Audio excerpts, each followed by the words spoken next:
right, welcome to episode 18 of the Bulls REKAP Podcast. I'm Joe Cowley of the Chicago Sun-Times. You can read me in the Sun-Times sports section. You could follow me on X, Twitter, at @JCowleyHoops. I wouldn't advise it. It's not a fun follow. It may piss you off.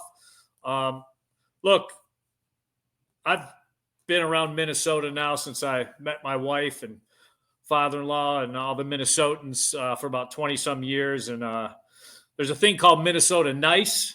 I don't know if I believe it or not, but I know this guy has been playing nice lately. So let's bring in Tre Jones, Chicago Bulls guard. How we doing, Joe? What's up, buddy? I'm doing well. How you doing? Good. So, I mean, Lifetime Fitness and all the pickup games that go on up there in Minneapolis, and I've been a member of the Crosstown one for 20-some years. And I remember it back in the day hearing about – first there was an older brother that was starting as an 8th grader, Tyus. Yeah. He did start as 8th grader, correct? He did. At Apple Valley. And then you started when? I started 9th grade. My 8th grade year, he was a senior. So I was his backup. You were the backup. Yeah, I was his backup. But then, 9th grade, I took over the starting reins. So we heard about the Jones boys for a while, and my middle kid goes to Hopkins. I think anyone from the Minnesota area knows Hopkins is a powerhouse up there. Yeah. How many times did they call the house trying to recruit you guys? Because I know that's what they do. You're right. They definitely do that. So funny story, our oldest brother, JD, went to Hopkins his last year of high school. Okay. So we've known Coach Novak since, I was probably 3 years old. I've known him. And so he was definitely he came knocking a few times, but there's something about just staying true to, the city we grew up in and playing for our hometown team. And we had, our childhood friends that we grew up playing basketball with and hanging out with and things like that. We just wanted to make the most of that situation. Did he think he was going to lure you guys over by getting the older brother there? I think he didn't know, the talent that we had coming. Gotcha. Our oldest brother is, he's 14 years older than me, 10 years older than Tyus. So he didn't really know, our full potential that we'd reach. But, we to this day have a good relationship with Coach Novak and, all the basketball heads in Minnesota. You know how it is with those guys there, and everyone kind of stays in touch, and it's a close-knit basketball community. So the nice thing about you your high school games were a little different because you had some NBA players there. You and I talked about this the other day. There's video of not only probably your nastiest dunk as a high schooler, and it was at Hopkins High School but it was in front of Jamal Crawford, your brother, Tyus, obviously, Jimmy. There's a couple other guys, I think, in the video. What was that like to do that in front of that kind of crowd? And you got up. You said you got a technical after that, which I can't believe you got a technical, but you said you did. It was crazy. That was just a basketball event that a local group would put on every year, and they would try to match some of the best teams up against each other, and it was an all-day event. And so for myself, I grew up going to those events, watching my brother obviously, but watching some of the top talent around the state compete against each other in this event. And we would always get that primetime game, and it would bring out the best in everybody. And that night my brother and them had the day off or whatever, and so he was able to bring some of his teammates, and obviously he let me know that Jimmy was coming and Jamal Crawford was coming. Right. And, just being a big basketball fan that I am, it brought out the best in me. Maybe brought out too much and getting the technical and things like that. But what did you do technical? I was running my mouth a little bit. Okay, I got you. It was a scrappy team we were playing against, and so I had to let them know a little bit. Minnesota North, right? Exactly. Yeah, it probably got a little chippy. It did. I'm guessing they didn't want some guy from Apple Valley checking them. So, exactly. Yeah. Not the only Jimmy Butler connection the Jones family has. I'm guessing your brother, and you tell me how this infamous Jimmy Butler practicing worked out. Did Tyus call you and tell you what happened? Because, the stories of it were, and if anyone doesn't know, Jimmy holds out of camp, shows up 4 days into camp, doesn't do anything with the team. All of a sudden, Tibbs says, "All right, we're going to scrimmage," and Jimmy says, "I'm in." And he names the starters, and Jimmy's like, "No, I'm not running with them. I'm running with him, and him." Was Tyus one of the guys that ran with Jimmy, or he was second team? No, he was on the second team. But because Jimmy picked the worst players on the team. Yeah, he picked I think a bunch of the 2-ways and 10-day contracts or Exhibit 10, how you get some of those. Yeah, G League guys and stuff. Yeah, from training camp deals and things like that. But I was in college at the time, so. Did Tyus tell you about it? He had texted me about it for sure, but I mean, by the time I got to my phone after my practice, Jimmy had already done an interview. There's things already all over the place, so I really didn't even need to hear from my brother. Right. I could just go on ESPN and kind of get the full scoop. But here's the other part of this. There's another side to this. Your brother wanted to see your first game at Duke. Jimmy got him a private plane. Jimmy was going to fly with him. Yeah. So he could make it. And then Jimmy, of course, couldn't make it, but he still gave him the plane and let him come have your brother watch your first Duke game. I mean, that probably had to mean something, right? No, for sure. Yeah, Jimmy has been, from the moment we met him, he's been amazing to our family. Obviously, he's a really good friend of Tyus's and was a great teammate of his. But he's been, amazing to our family. He's, like you said, he's looked out for Tyus and, helping him get, transportation to my first college game. He's helped support when my mom got breast cancer. Shortly after that period, he supported our family in so many ways and has continued to, just be there as a friend. And, in this business, in this league, you don't always run into people like that, especially, with the success that he's had and things like that. So definitely very thankful for, everything that he's done for our family and both for me and Tyus. Yeah, I had a chance to see him last week in Miami. When we were in Miami, he had to stop down there. They were off. Golden State was off. And the thing that people just don't understand about Jimmy is the misconception that he's not a good teammate or that he's some kind of, always looking for chaos. And to me, he's one of those guys in the NBA that would give you the shirt off his back if you asked him for it. I mean, I can't say enough about him. Right. So you go to Duke and follow your brother's footsteps. You're there with Zion, and you're there with, Barrett. You play Kobe. Kobe's 1 year. You play him. He gets you guys twice in the regular season, but you get him in the ACC tournament and his ACC tournament run.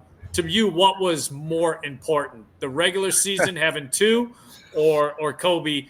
Are you guys getting that one on Kobe and the big stage?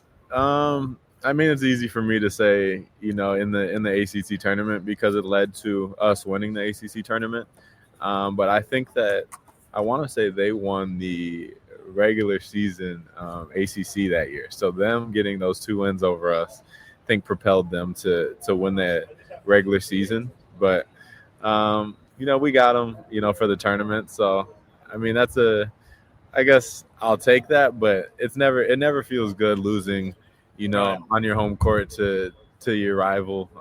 So that definitely was a bummer, but at least we were able to, revenge it in the ACC tournament in Charlotte. Did you with Kobe, when you saw him, did you because he wasn't heralded coming out of high school. He was a scorer coming out of high school, but no one thought he was gonna, when he first checked in, he'd be a one and done. Did you see something special in those games where you're like, whoa, dude's got some stuff that translates, just because I know what my older brother has and what he does, and this guy has some things too? Yeah, for sure. I've seen Kobe play since we were the same class. So, 9th grade, 10th grade, he was always on the CP3 team that was really good in our age group. And so I had always seen him play growing up, years before we even faced each other in college. Right. So I knew he had a little something to his game for sure.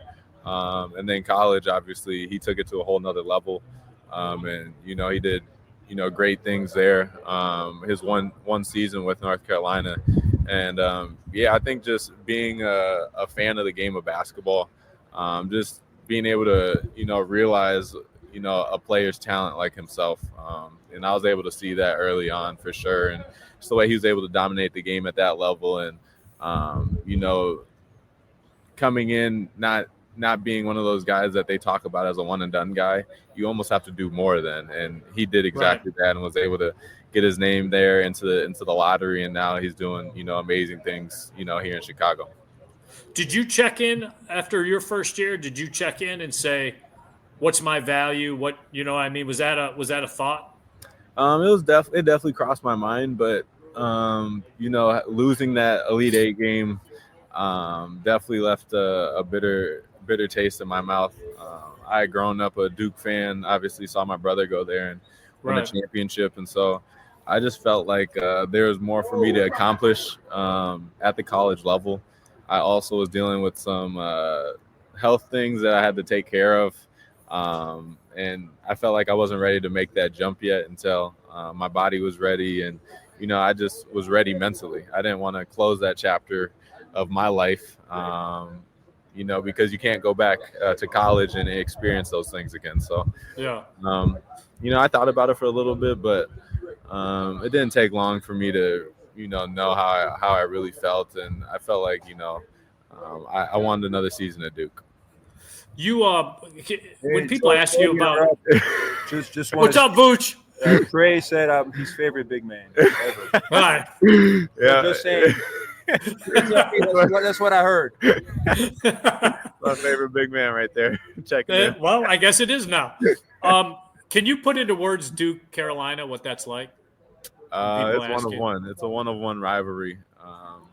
It's definitely, I think, up there for best rivalry in sports. All the fans on both sides go extremely hard for it. You got our students camping out, sleeping in tents, things like that for, over a month.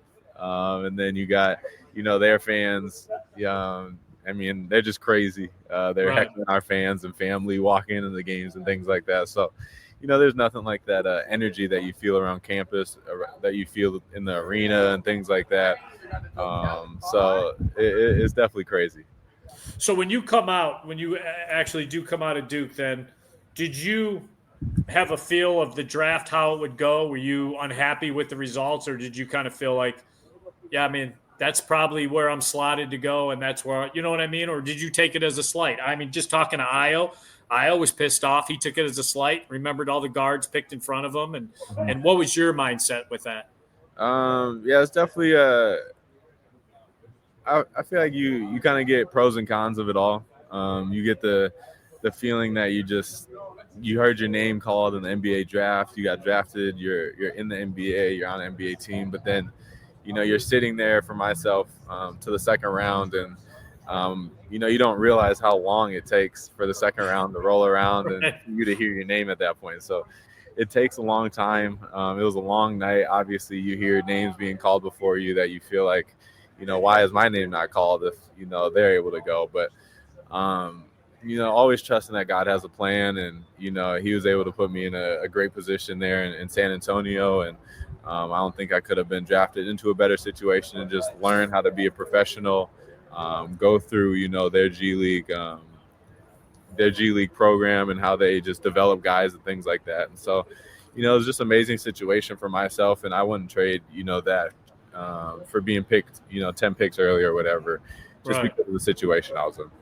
It's funny you said that's the word you used, professional, because DeMar, in talking to him, when he got traded from Toronto, he felt lost. He was devastated, and he thought, well, I'm going to San Antonio, and I'm just going to put in my time, and I'm not going to enjoy it, and I'm just going to get the hell out when I can. And he just talked about how amazing it was as far as what Pop did for him, and basically turning him into not only a professional but a man. And in Toronto, he could be a kid. In San Antonio, he was taught to be a man. What's that climate like with Pop? And there's some people think maybe Pop's overrated as a coach. Maybe time has passed him by. But what's his relationship with as far as coach and player, and just how he embraces guys? Yeah, he cares so much about you as a person before a player. He cares so much more about you off the court. and how you're handling yourself, how you're conducting yourself, and just how you're doing in your day-to-day life. And he meant so much to me. Obviously, he's coached so many people and had so much success on the highest of levels for the game of basketball, and he was able to just build that relationship with me. At this point of his career, it meant so much to me as a person and as a player. But piggybacking off what DeMar was saying, as far as it turned him into a man. I feel the same way, just because they kind of show you what really is important and what you should be focusing on in your day-to-day life. They give you things to think about as a grown man that you might not think about if those people weren't there to plant those seeds in your head. And it's things that we have to deal with on a day-to-day basis, but you might not think that you have to deal with those things because we're in the NBA or we get paid a certain amount of money. And so I'm definitely very thankful for the time that I was able to spend there in San Antonio, and the relationships that I had, and especially with Coach Pop there. We have a unique relationship, and I'm so grateful for it. So the trade goes down, and it was kind of you guys were like three guys at limbo. We didn't know if we should actually even introduce ourselves as the media, because hell, we didn't know if you were staying. So what were those? It was like, 3 or 4 days. You guys were just in street clothes and hanging out together. You guys were in a hotel, I'm guessing. They put you up in a hotel. How bizarre was that? And what did that do for your relationship with Zach and Kevin? Obviously you've already had known at least one of them on a teammate basis, but to be in that boat together of, we don't know if it's all of us are staying, one of us is staying, none of us are staying. Yeah, it was a different position, but I feel like that was my official welcome to the NBA moment. I feel like being in San Antonio and the way that we were treated and everything there. I was there for 4.5 years, had never dealt with any trade. Were you even ever a rumor or no? No, not really. Okay. I was out of rumors.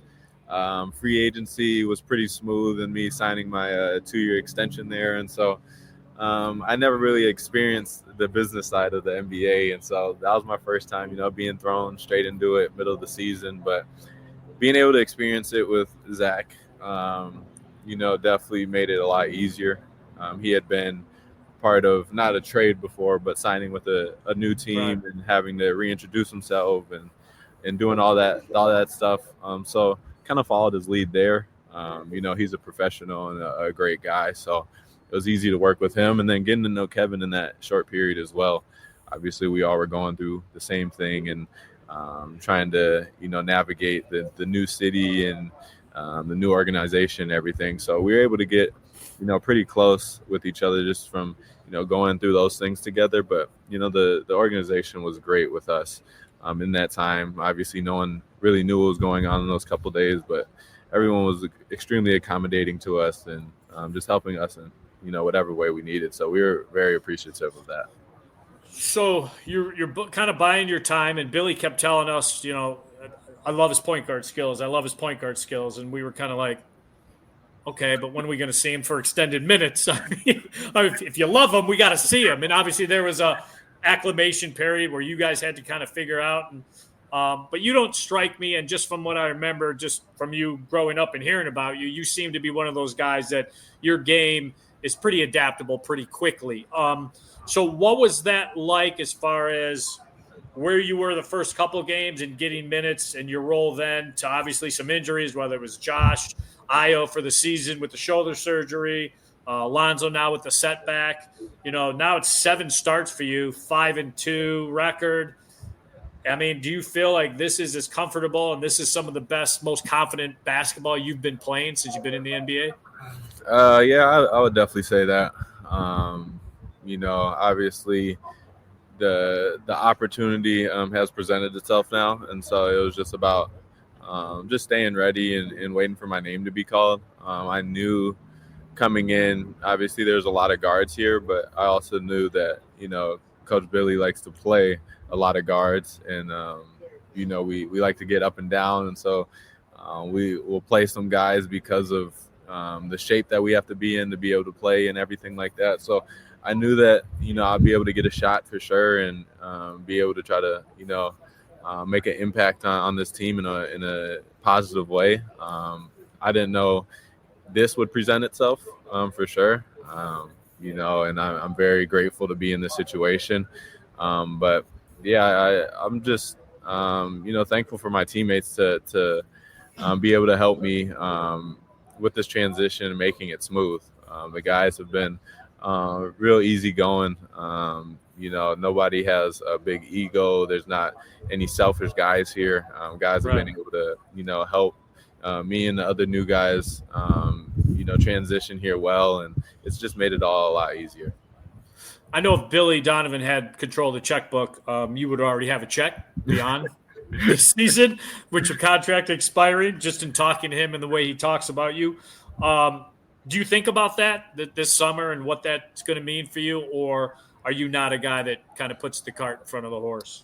Yeah, I mean, it's tough not to think about it. I mean, it's part of the job, and it's part of it all. So it's tough to ignore, but I try to do my best to not think about those things. I feel like it kind of takes the joy of the actual game of basketball away from myself when you try to start thinking of it as a job rather than just the sport that we fell in love with.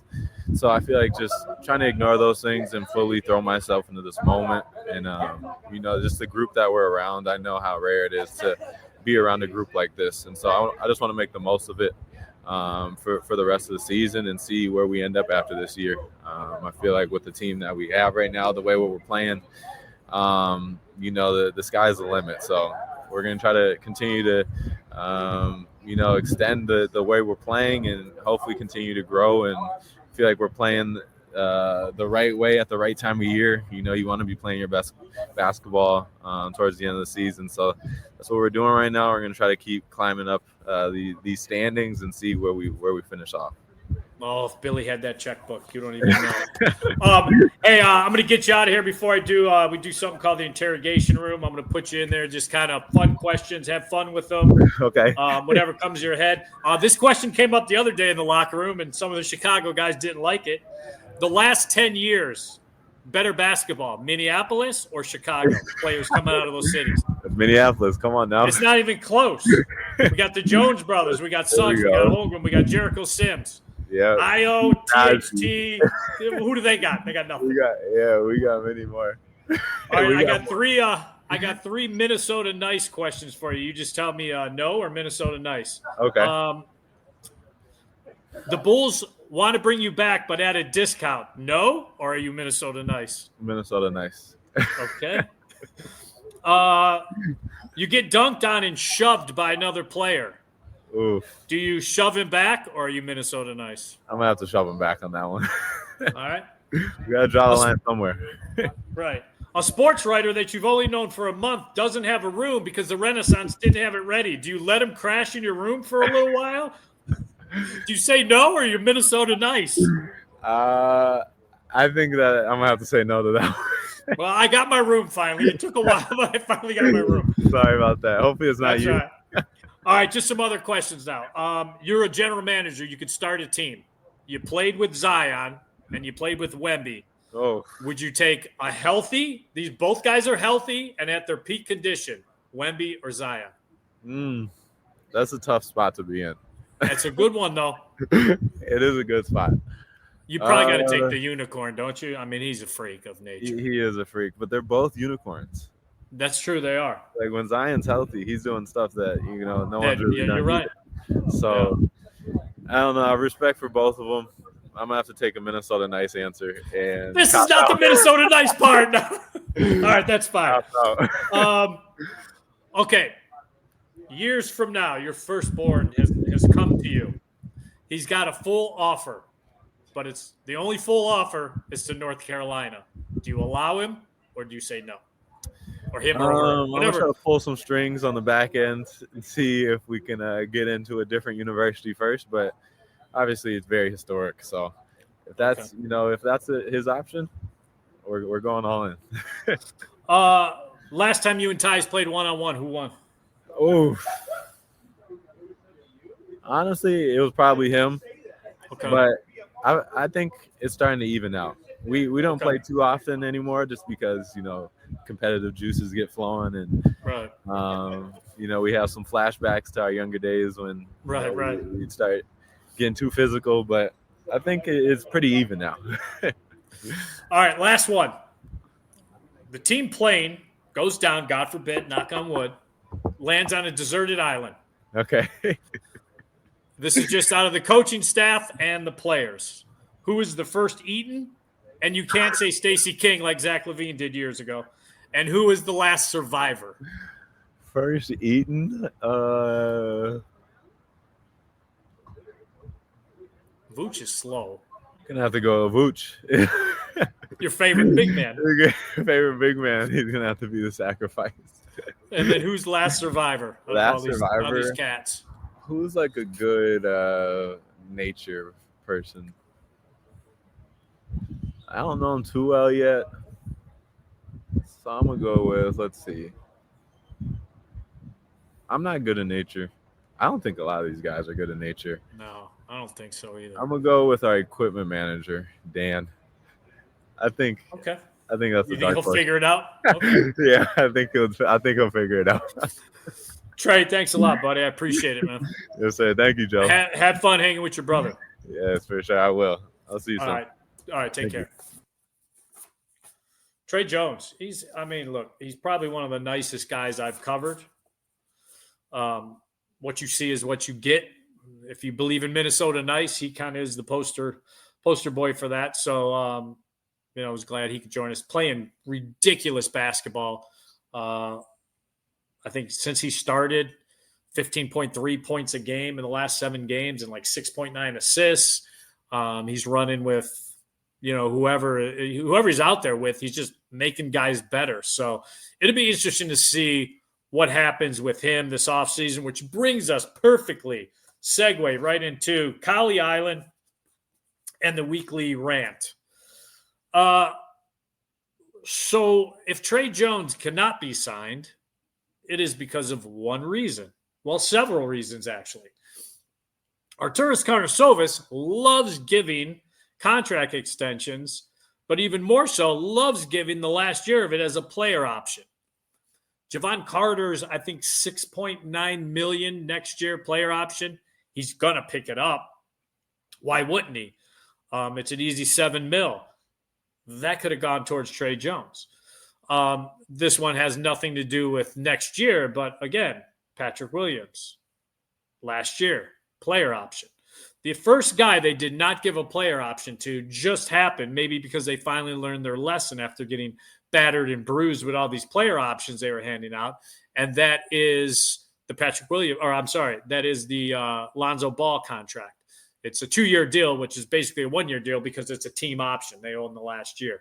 But again, when you look at it, Ayo and Kobe are going into their last years after next season. Josh Giddey's going to get a big blast extension this summer. So if you wanted to keep Tre Jones and you covet what he does, and Billy calls him one of the smartest guards, and that's his quarterback. Billy likes to have an attachment to his point guard, like a coach and quarterback in college level. You can't. It's going to be really difficult.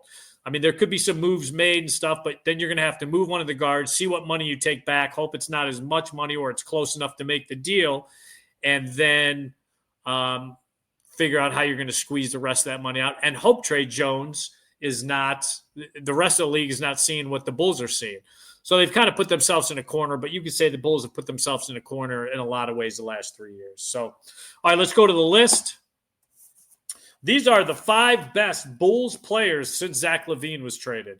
So Zach was traded, I believe, on February 2nd, Sunday night, after a game in Detroit. I remember because we were at the airport when we got the call. These are the 5 best from 5 to 1, playing the best since Zach LaVine exited stage left. Number 5, Zach Collins. He's down a little bit since Vooch got back and the minutes aren't there, but he was playing some really good ball. Number 4, Modest Buchelis. The Rook, he hit a little bit. He hit a rookie wall a couple times, but I will say this. The last couple games, he's had he's had it back. He's been on one, and you could tell, and he's in a good spirits, and he's feeling more comfortable with stuff. We talked to Billy about him yesterday after the game, Billy Donovan, and after the Houston game. And one of the things Billy mentioned is, yes, he retained stuff, and you're seeing it come on the floor, but it's coming so fast that it's got to become second nature. So it's not like the kid's lost by any means. He is getting things and letting it go on. Number 3, the guy we just had on, Tre Jones. I mean, look at the numbers, flat out balling. Number 2, before the ankle injury, obviously he's supposed to be back soon, Josh Giddey. Giddey's numbers have been ridiculous all around, but the scoring and the three-point shooting have been stellar since Zach's gone. Now, I think a lot of that is because of the number 1 guy, Kobe White. Kobe White has become number 1 problem for the other team, number 1 game planning guy for the other team. And I think that's kind of taken a little tension off Giddey. And so I think you're seeing his numbers go up. But I will say Giddey's also playing much better, with much more confidence, and is playing on both ends of the floor as good as he's done in his career. So that's it. That's the list. I want to thank Tre Jones, Ryan McGuffey, as usual. Tre Jones has been – he's as fun as he's been to watch for Bulls fans. It's been as enjoyable to cover. Stellar kids. So until next week, I got next.